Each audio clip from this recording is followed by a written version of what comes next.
एक छोटे से गांव में भोला अपने परिवार के साथ रहता था। उसकी पत्नी के देहांत के बाद उसके 2 बच्चे राधा और मोनू ही उसका सहारा थे। भोला ने अपनी पूरी जिंदगी मेहनत और संघर्ष में गुजार दी ताकि वो अपने बच्चों को सुखी जीवन दे सके। पिताजी, आप कितनी मेहनत करते हो? बेटे, बच्चों के लिए एक बाप मेहनत नहीं करेगा तो और कौन करेगा। पिताजी, हम भी बड़े होकर आपकी मदद करेंगे। जीते रहो बेटा। समय के साथ राधा और मोनू बड़े हो गए। राधा बेटी, मैंने तुम्हारे लिए एक अच्छा घर और वर ढूंढ लिया है। पिताजी, अभी तो मैं बच्ची हूँ। एक बाप के लिए अपनी औलाद हमेशा बच्चे जैसी ही होती है बिटिया। लेकिन मैं आपको छोड़कर कहीं नहीं जाऊंगी पापा। बेटी, दुनिया का दस्तूर निभाना तो पड़ेगा ना। और तेरी डोली को कंधा लगाना भी पड़ेगा ना बहना। और कुछ ही दिनों बाद राधा की शादी हो जाती है। शादी के कुछ महीने बाद एक दिन मोनू अपने बाप से कहता है, पिताजी, मेरी शादी के बारे में कब सोचेंगे? मैं भी तो जवान हो गया हूँ। बेटे, तुम्हारी शादी का इंतजाम भी हो गया है। गिरधारी की बिटिया सोनिया से तुम्हारी बात चलाई है। कुछ दिन बाद गिरधारी ने अपनी बेटी की शादी के लिए हाँ कर दी और देखते ही देखते सोनी और मोनू की शादी हो गई। दोनों बच्चों की शादी के कुछ साल बाद भोला की तबीयत अचानक बिगड़ने लगी। एक दिन उसे अस्पताल में भर्ती करवाया गया। पिताजी, आपको डॉक्टर के पास ले चलता हूँ। तुम्हारे पिता को गंभीर बीमारी हो गई है, इनका बचना मुश्किल है। ऐसा मत कहिए डॉक्टर साहब। इनका बचना मुश्किल है, नामुमकिन नहीं है। क्या मतलब? मतलब ये कि अगर तुम 10 लाख रुपए खर्चा कर सकते हो तो तुम्हारे बाप की जान बच सकती है। 10 लाख रुपए? लेकिन इतनी बड़ी रकम मैं कहाँ से लाऊंगा? अपने पिता की जान बचाने के इरादे से मोनू 10 लाख का इंतजाम करने के लिए अपने घर पर आता है। सोनी, पापा की जान को खतरा है। डॉक्टर ने कहा है उनकी जान बचानी है तो 10 लाख का इंतजाम करो। परंतु ये 10 लाख रुपए हम कहाँ से लाएंगे? ये सोना हमें किस दिन काम आएगा? पापा ने जीवन भर मेहनत करके ये सोना कमाया है। आज ये सोना उनके इलाज के लिए काम आएगा। तुम्हारा दिमाग तो ठिकाने पर है ना? ये सोना उन्होंने हमारे लिए कमाया है, उनके इलाज के लिए नहीं। लेकिन अगर उनका इलाज नहीं किया तो वो मर जाएंगे। मर जाए तो मर जाने दो, जरा दिमाग लगाकर सोचो। इन गहनों से अगर तुम्हारा बाप बच भी गया तो और कितने साल जिएगा? 5-10 साल। और इतना सोना कमाने में तुम्हें कितने साल लग जाएंगे? पूरी जिंदगी लग जाएगी। कुछ समझ में आया? तुम्हारे पिता ने इन गहनों को कमाने में पूरी जिंदगी लगा दी। अगर उनके इलाज के लिए इसे बेच भी दिए तो हम बर्बाद हो जाएंगे। सोनी की बात मानकर मोनू ने अपने पिता का इलाज नहीं करवाया और कुछ ही दिनों में भोला की मृत्यु हो जाती है। भोला की मृत्यु की खबर सुनकर सभी दुखी हो जाते हैं। कुछ ही देर में उसकी अर्थी सजाई जाती है। पिताजी, आपको बचाने के लिए हमने क्या क्या नहीं किया। मैंने तो अपने जेवर तक बेचने को कह दिया था, मगर कुछ काम नहीं आया। हाँ पिताजी, सोनी ने मुझसे यही कहा था। शाम होते ही भोला की अर्थी निकाली जाती है। राम नाम सत्य है। राम नाम सत्य है। राम नाम सत्य है। राम नाम सत्य है। भोला की अर्थी को लेकर सब शमशान की ओर जा रहे होते हैं। तब अचानक रास्ते में शेर सिंह आ जाता है। अर्थी यहीं रोक दो। शेर सिंह, अर्थी को क्यों रुकवा रहे हो? क्या हमसे कोई भूल हुई है?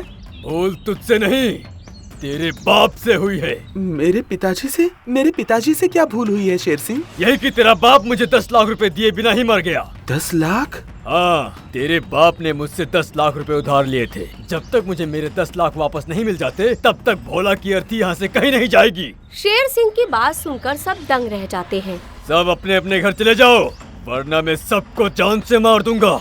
शेर सिंह के खौफ से डर के सब वहाँ से चले जाते हैं। आप शमशान से इतनी जल्दी कैसे आ गए? अब पिताजी के अंतिम संस्कार नहीं हो सकते। अंतिम संस्कार नहीं हो सकते? क्यों? पिताजी ने शेर सिंह से 10 लाख रुपए उधार लिए थे। अगर वो हमने उसे वापस नहीं लौटाए तो शेर सिंह पापा के अंतिम संस्कार नहीं होने देगा। फिर मोनू अपनी पत्नी से कहता है, एक बात कहूँ, क्या तुम वो सोना मुझे दे सकती हो? तो क्या तुम वो सोना शेर सिंह को देकर तुम्हारे बाप का अंतिम संस्कार करवाना चाहते हो?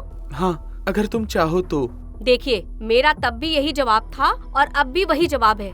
अगर गहने बेच दिए तो हम बर्बाद हो जाएंगे। वैसे भी तुम्हारे पिताजी मर चुके हैं। अब अंतिम संस्कार करे या ना करे, इससे क्या फर्क पड़ता है? हाँ, शेर सिंह मेरे पापा की लाश का करेगा क्या? तुम ठीक कह रही हो सोनी। अब हम अपना सोना शेर सिंह को नहीं देंगे, चाहे पापा का अंतिम संस्कार हो या ना हो।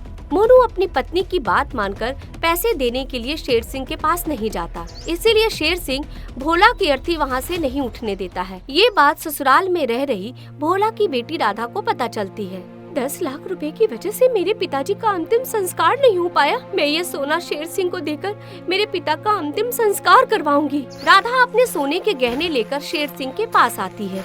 शेर सिंह, ये गहने ले लो और मेरे पिता का अंतिम संस्कार मुझे करने दो। तुम कौन हो बिटिया? ये मेरे पिताजी हैं। तो क्या तुम भोला की बेटी हो? हाँ। बेटी आखिर बेटी ही होती है।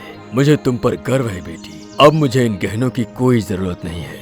आपको इन गहनों की जरूरत नहीं है तो आपने मेरे पापा की अर्थी क्यों रुकवाई? क्या आपको आपके 10 लाख रुपए नहीं चाहिए? नहीं, दरअसल मैं तेरे पिता से 10 लाख रुपए नहीं मांगता था, वो मुझसे 10 लाख रुपए मांगते थे। अगर आपको पैसे नहीं चाहिए थे तो आपने ऐसा क्यों किया? मैं देखना चाहता था कि भोला का असली वारिस कौन है।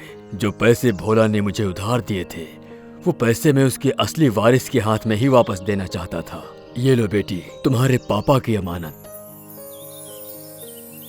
मेरा भाई भी तो असली वारिस ही था, उसे आपने ये पैसे क्यों नहीं दिए? तेरा भाई तेरे पिता के अर्थी को छोड़कर भाग गया, जबकि तू अपने पिता के अंतिम संस्कार करवाने तेरे सारे जेवर लेकर यहाँ आ गई।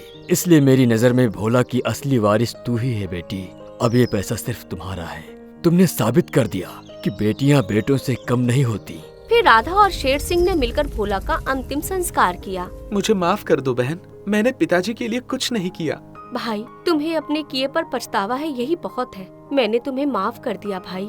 एक बहन ने ससुराल में रहते हुए भी अपना फर्ज निभाया और इस कहानी में सभी को सिखाया कि असली प्यार और जिम्मेदारी धन दौलत से कहीं बढ़कर होती है।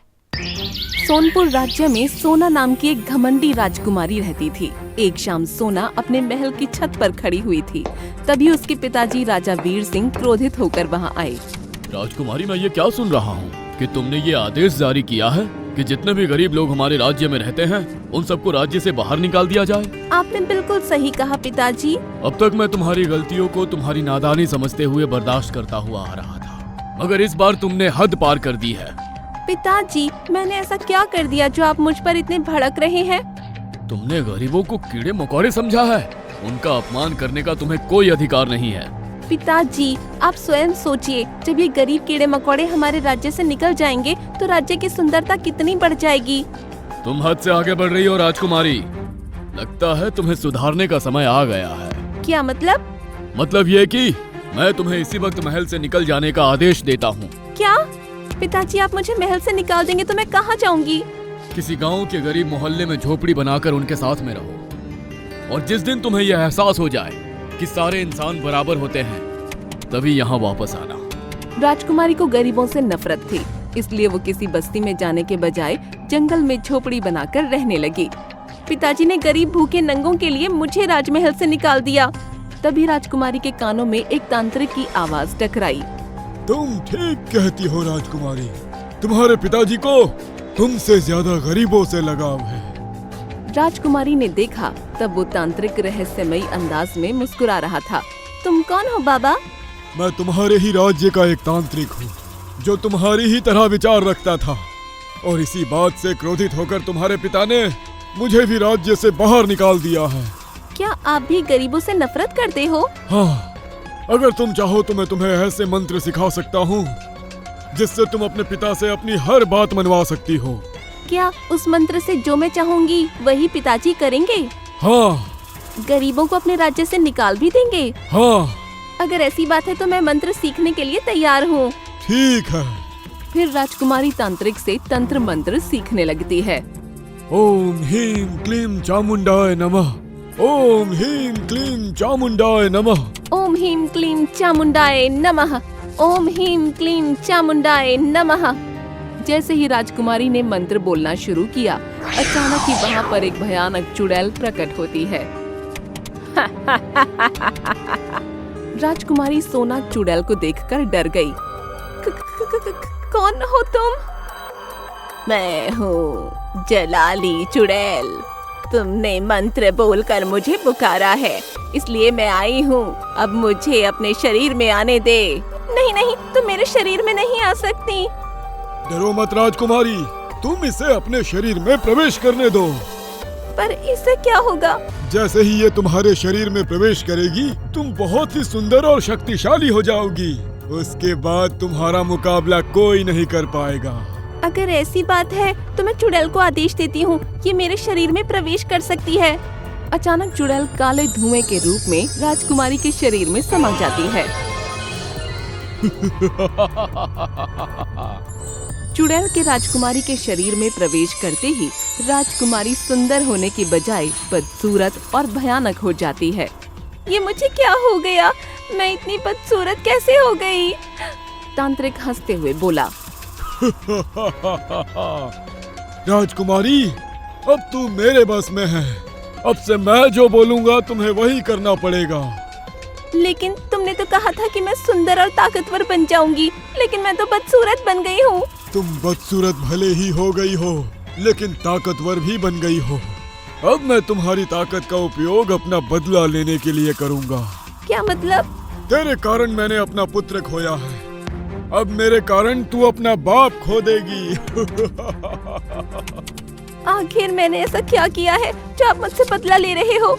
याद है, एक दिन तूने अपने घोड़े के नीचे एक मासूम को कुचल दिया था। हाँ, याद है, वो किसी गरीब का पिल्ला था। वो गरीब का पिल्ला नहीं, मेरा बेटा था। अब मैं तुझे नहीं छोड़ूंगा।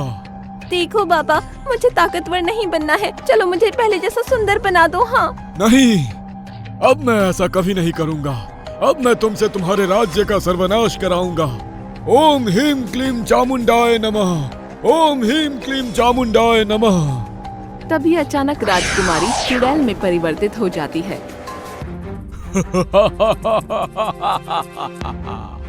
हुक्म मेरे मालिक। जाओ, अपने राज्य में जाकर तहलका मचा दो। जो हुक्म मेरे मालिक।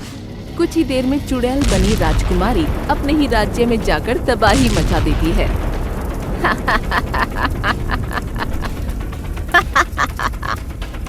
कुछ ही देर में तबाही मचाकर चुड़ैल बनी राजकुमारी वापस झोपड़ी में आकर बेहोश हो जाती है। उधर सारा राज्य दहशत में था। राजा वीर सिंह भी चिंतित अवस्था में दरबार में बैठे थे। महामंत्री, बताइए, इस मुसीबत से हमें कौन बचा सकता है? महाराज, एक ही आदमी हमें इस मुसीबत से बचा सकता है, और वो है हमारे राजगुरु। मगर राजगुरु तो हिमालय पर तपस्या करने गए हुए हैं, अब क्या होगा? अलख निरंजन, बम बम भोले। राजगुरु को देखकर सब खुश हो जाते हैं। मुझे अपनी शक्ति से पता चला कि हमारा राज्य मुसीबत में है, इसीलिए मैं फौरन यहाँ चला आया।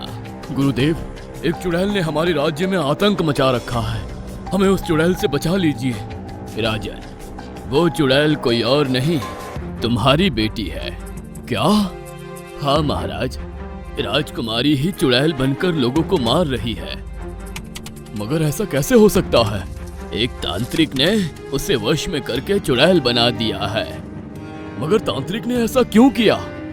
कुछ समय पहले राजकुमारी ने अपने घोड़े से एक बच्चे को कुचल दिया था, और वो बच्चा उस तांत्रिक का बेटा था।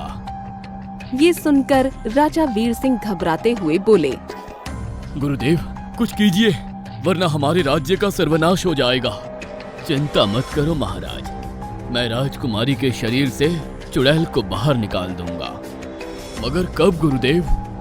जब तांत्रिक आपको मारने के लिए राजकुमारी को यहाँ भेजेगा तब। तो क्या राजकुमारी मुझे मारने के लिए यहाँ आएगी? हाँ, और वही एक मौका है जब मैं राजकुमारी को चुड़ैल से मुक्त करवा सकता हूँ। उधर बेहोश राजकुमारी जब होश में आती है तब अपने सामने तांत्रिक को पाती है। तुम? हाँ मैं। तुमने तो कमाल कर दिया, सारे राज्य में तहलका मचा दिया। पर अब तुम्हें उससे भी बड़ा काम करना है। नहीं, मैं कुछ नहीं करूँगी। तुम मेरे वश में हो, इसलिए मैं जो कहूँगा तुम्हें वो करना पड़ेगा। ओम ह्रीं क्लीं चामुंडाय नमः। ओम ह्रीं क्लीं चामुंडाय नमः।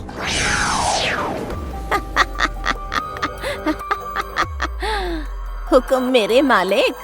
आज तुम्हें अपने ही पिता की हत्या करनी है। मतलब कि राजा वीर सिंह को मारना है। काम हो जाएगा मालिक।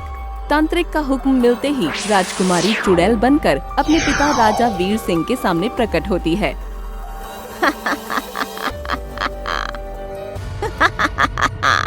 वीर सिंह, आज मैं तुझे मारकर अपने मालिक का बदला लूंगी। जैसे ही चुड़ैल राजा वीर सिंह को मारने के लिए आगे बढ़ती है, तब राजगुरु जोर जोर से मंत्र बोलने लगते हैं। जय हनुमान ज्ञान गुण सागर, जय कपीश तिहु लोक उजागर, राम दूत अतुलित बलधामा, अंजनी पुत्र पवन सुत नामा। हनुमान चालीसा पढ़ते ही चुड़ैल चिल्लाने लगती है, मंत्र बंद कर पंडित, मैं जा रही हूँ। महावीर विक्रम बजरंगी, कुमति निवार सुमति के संगी। पिताजी, मुझे बचा लीजिए। अब तुम बिल्कुल सुरक्षित हो राजकुमारी।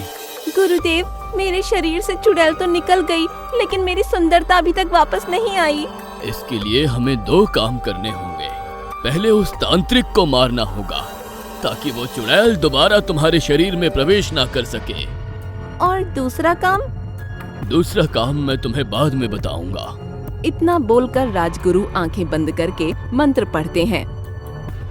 ओम भूर्भुवः स्वः तत्सवितुर्वरेण्यं भर्गो देवस्य धीमहि धियो यो नः प्रचोदयात्। उस वक्त तांत्रिक झोपड़ी में बैठा हुआ था, तभी अचानक उसके शरीर में आग लग जाती है। बचाओ, बचाओ! कुछ ही देर में तांत्रिक जलकर राख हो जाता है। तांत्रिक के राख होते ही राजगुरु अपनी आंखें खोलकर राजकुमारी की ओर देखकर बोलते हैं। तांत्रिक जलकर भस्म हो चुका है। मैंने पहला काम कर दिया, मगर दूसरा काम तुम्हें खुद करना होगा।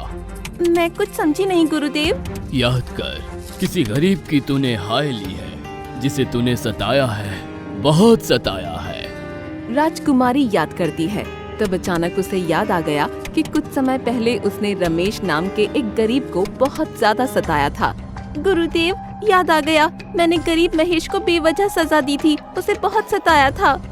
कहते कहते राजकुमारी की आंखों में आंसू आ गए। तुम्हें उस गरीब के घर जाकर उसके घर की मिट्टी और पानी लेकर आना है। राजकुमारी उसी समय रमेश के घर जाती है। बदसूरत राजकुमारी को देख रमेश डर जाता है। कौन हो तुम? तुम बहुत ही बदसूरत हो, यहाँ से चली जाओ। राजकुमारी रोती हुई रमेश से बोली, रमेश, मैं राजकुमारी सोना हूँ, वही राजकुमारी जिसने तुम्हें बेवजह सताया था। आप यहाँ क्यों आई हो और आपका ये हाल कैसे हुआ? मुझे तुम्हारी हाय लगी है, उससे मुक्ति पाने के लिए मुझे तुम्हारे घर की मिट्टी और पानी चाहिए, तभी मैं अपनी सुंदरता को दोबारा पा सकूंगी। इतना सुनते ही रमेश की आंखों में आंसू आ गए। अगर ऐसा करने से आपकी सुंदरता वापस आ सकती है, तो मैं आपको अपने घर की मिट्टी और पानी जरूर दूंगा। मुझे माफ कर दो रमेश, मैं अब तक गरीबों को कितना गलत समझती आई हूँ। कोई बात नहीं राजकुमारी जी, आपको अपने किए पर पछतावा हुआ, यही मेरे लिए बहुत है। इतना बोलकर रमेश ने अपने घर की मिट्टी और पानी राजकुमारी को दी।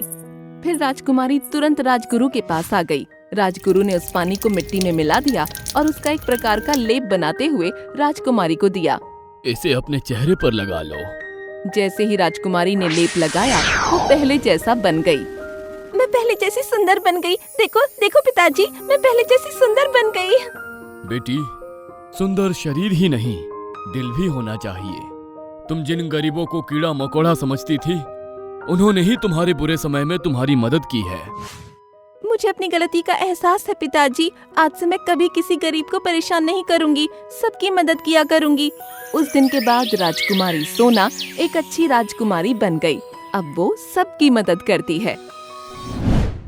आपको हमारा ये वीडियो पसंद आया हो तो प्लीज हमारे चैनल को सब्सक्राइब कीजिए और हाँ, वीडियो को लाइक और शेयर करना मत भूलना। धन्यवाद।